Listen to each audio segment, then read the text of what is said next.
বিশ্ব ফুটবলের নিয়ন্ত্রক সংস্থা ফিফা ঘিরে বিতর্ক যেন থামছেই না। বিশ্বকাপের বাণিজ্যিক সত্ত্বের একটি অংশ বিক্রির প্রস্তাব শেষ পর্যন্ত প্রত্যাহারের পর এবার প্রশ্ন উঠেছে খোদ জিয়ান্নি ইনফান্তিনোর নেতৃত্ব নিয়ে। সংস্থাটির সাবেক সহসভাপতি জিম বয়েস বলছেন, ফুটবলের স্বার্থ নয় বরং সমর্থকদের আস্থা পুনরুদ্ধারই এখন ফিফার সবচেয়ে বড় চ্যালেঞ্জ। আরও জানাচ্ছেন মাহফুজ মুকুল। বিশ্বকাপের বাণিজ্যিক কার্যক্রম পরিচালনার জন্য নতুন একটি প্রতিষ্ঠান গঠন করে তার প্রায় 20% শেয়ার বিক্রির পরিকল্পনা করেছিল ফিফা। সেই উদ্যোগ থেকে প্রায় $420 কোটি সংগ্রহের লক্ষ্য ছিল সংস্থাটির। তবে প্রস্তাবটি প্রকাশের পরেই শুরু হয় তীব্র সমালোচনা। ইউরোপীয় ফুটবলের নিয়ন্ত্রক সংস্থা উয়েফা অভিযোগ তোলে, ফুটবলের আত্মা বিক্রি করে দেওয়া হচ্ছে, এমনকি ফিফার বিভিন্ন প্রতিযোগিতা বয়কটের হুমকি দেয় তারা। বিতর্কের মুখে শেষ পর্যন্ত পরিকল্পনা থেকে সরে আসে ফিফা, কিন্তু ক্ষোভ থামেনি।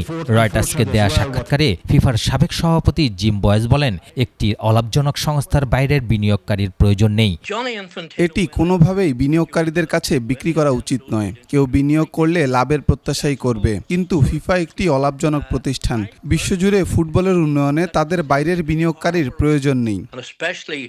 বয়েসের মতে এই ঘটনার কারণে সাধারণ ফুটবল সমর্থকদের আস্থা মারাত্মকভাবে ক্ষতিগ্রস্ত হয়েছে। তাই ফিফা সভাপতি জিয়ান্নি ইনফান্তিনোর এখন সবচেয়ে বড় কাজ হলো সেই আস্থা ফিরিয়ে আনা।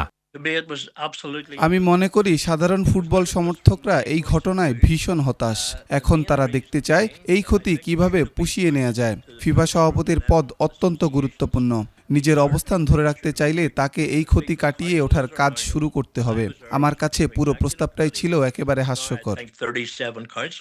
এদিকে ইনফান্তিনোর ওপর চাপ আরও বেড়েছে। উইফা ও কনকাকাফ দুই আঞ্চলিক ফুটবল সংস্থাই তার নেতৃত্বের ওপর আস্থা হারানোর কথা জানিয়েছে। শুধু তাই নয়, ইনফান্তিনোর জ্যেষ্ঠ উপদেষ্টা কার্লোস কর্দিডো পদত্যাগ করেছেন। তিনি এই পরিকল্পনাকে আখ্যা দিয়েছেন ফুটবলের জন্য খারাপ চুক্তি হিসেবে।